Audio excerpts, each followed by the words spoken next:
Hey everybody, it's Record Time with Chris, episode 52, and this will almost entirely be record store day stuff. I got a bunch of records here to show you, a couple right down there, but first I want to tell you about the Vertigo soundtrack that came out last Friday, March 22nd, and getting questions about this. And I want you to know, I say this a lot, but this is true. If you think you will like it, you will.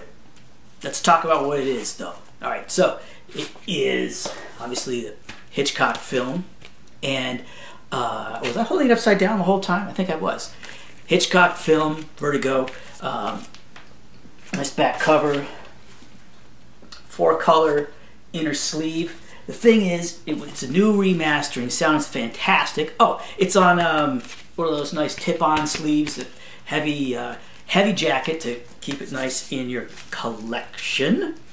So, like I said, it's Bernard Herrmann. So his career spanned, like the first movie he did was Citizen Kane, and the last movie he did was Taxi Driver.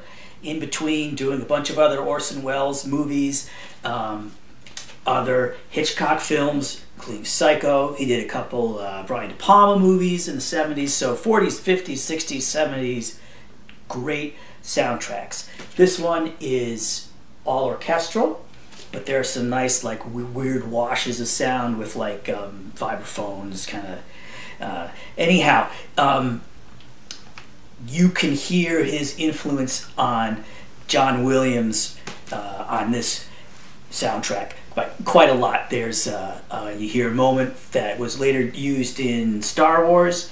It's actually just one chord that John Williams obviously latched onto from here, and there's almost like a hint of the Jaws theme on this. It's a really good soundtrack, but the thing is, it sounds great, and that's the last thing. It's kind of high list price, and it's only the stereo part, so that's like 34 minutes, and it's about 34 bucks.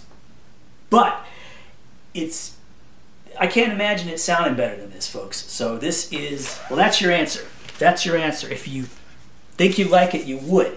You would. Let's head into record store day. All right. Coal Mine Records, Soul Slabs Volume 2. And this is one of the things where I'm always glad to be able to show you the actual item.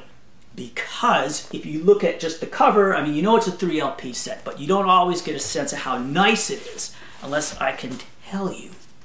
So, here's the deal. Nice heavy slip cover, okay?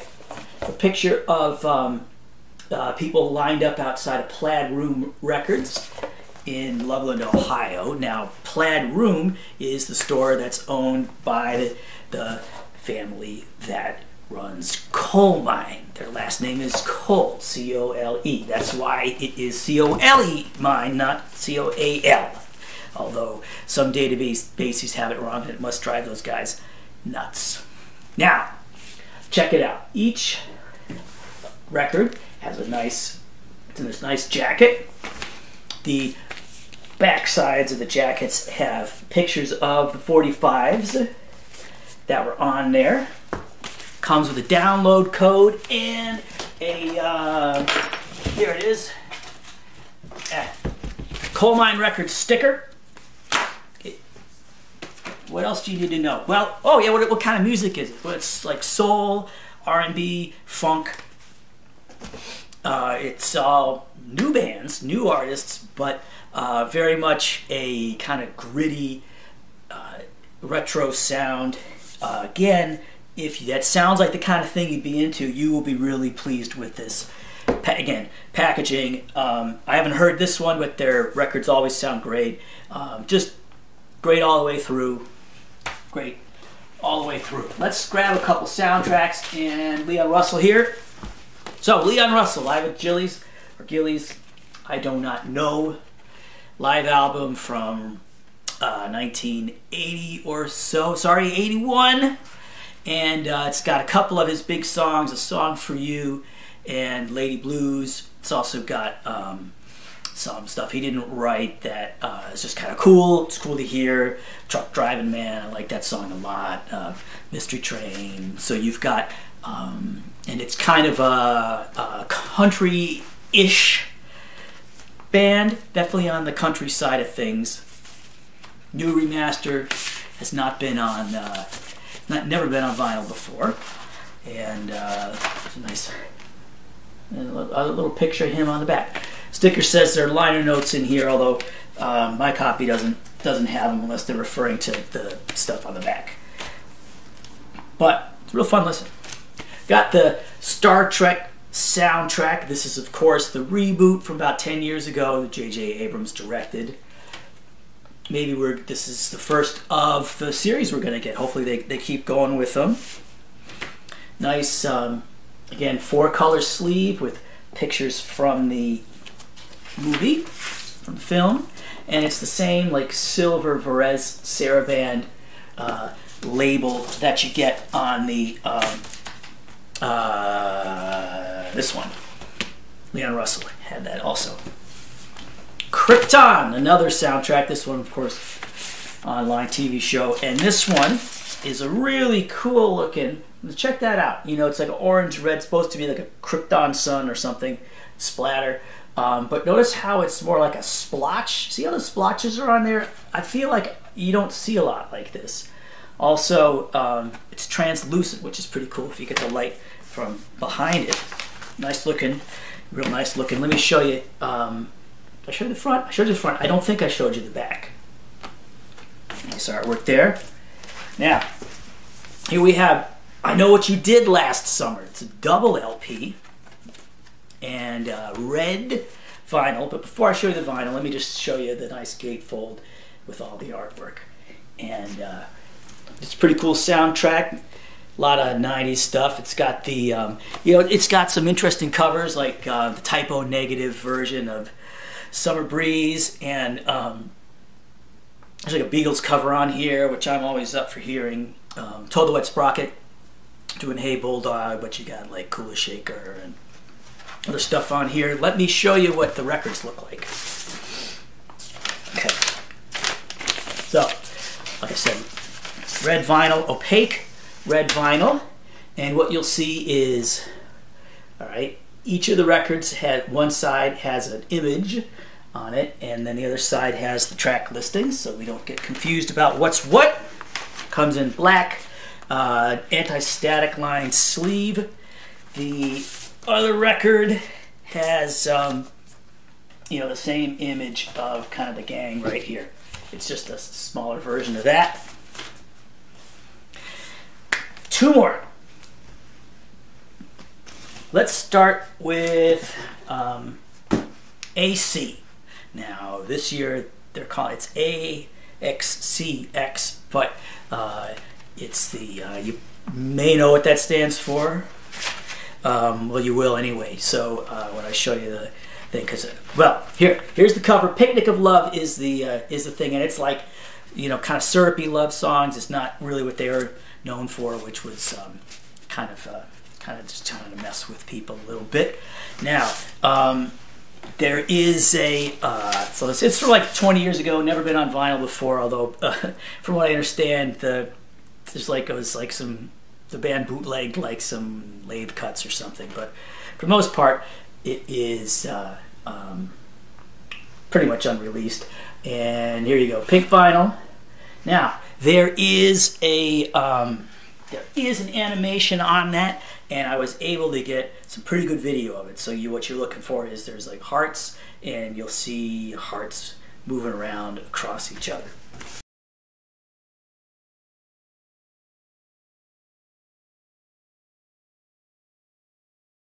That AxCx record was, the etchings on it were done by Dan Emery is the fella's name, Black Matter Mastering in Nashville.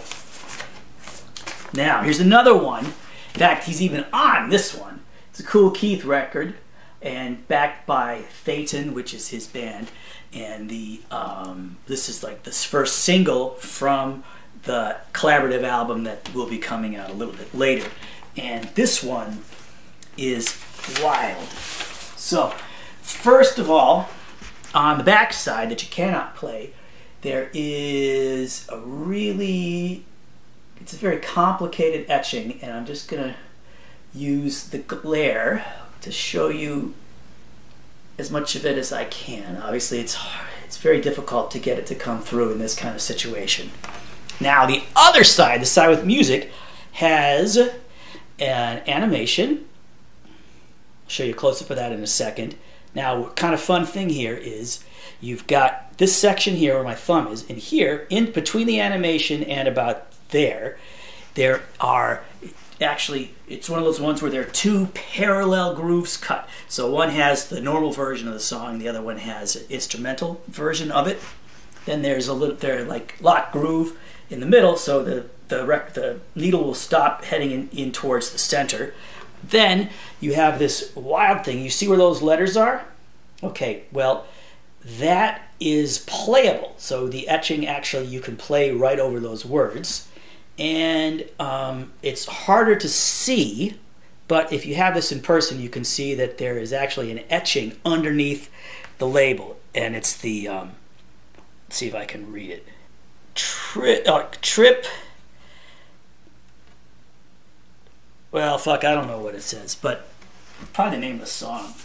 Complicated Trip. Yeah, that's the name of the song.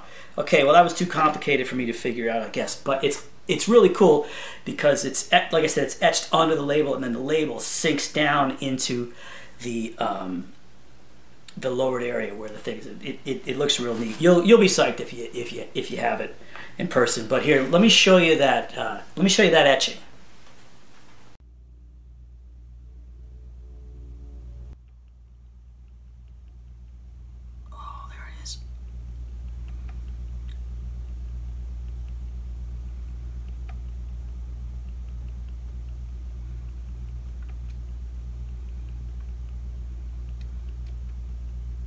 Well, that does it. I should be back in another week or so with another handful of Record Store Day items, just to give you a taste of things before the big video and Record Store Day itself. And but hey, I'll be back soon, and until then, I hope you are listening to something awesome.